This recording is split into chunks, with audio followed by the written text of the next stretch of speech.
যেদিন মাকে হত্যা করা হলে আমরা ভিতর থেকে পুড়ে উঠেছিলাম। আমরা তাকে কষ্টের মধ্যে দাফন করলাম। তারপর দোকানের ক্যামেরা দেখলাম। এটা কোনো ডাকাতি ছিল না, ওরা সরাসরি তার জন্যই এসেছিল, কারো আদেশে। আমরা পৌঁছালাম সেই গুন্ডাদের কাছে যারা তাকে মেরেছিল। কাপুরুষগুলো দৌড়ে পালাতে লাগল। বরফের মধ্যে আমরা তাদের পিছু নিলাম। গাড়ি উল্টে গেল, সেখানেই তারা শেষ। কিন্তু আমরা চাইছিলাম আসল অপরাধীকে। এই মৃত্যুর হুকুমে সি করেছিল। এক ভাই সরাসরি গেল সেই দুর্নীতিগ্রস্ত পুলিশের কাছে। মাকে সাহায্য করার কথা ছিল, অথচ গ্যাংস্টারের কাছে তাকেই বেঁচে দিয়েছিল।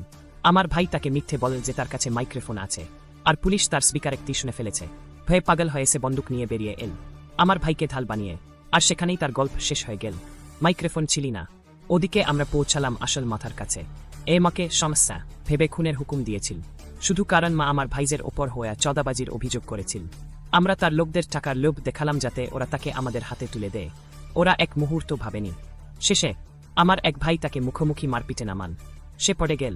আমরা তাকে টেনে বরফের ওপর নিয়ে গেলাম, আর সেখানেই রেখে দিলাম, যেখানে কাপুরুষদের শেষ হয়।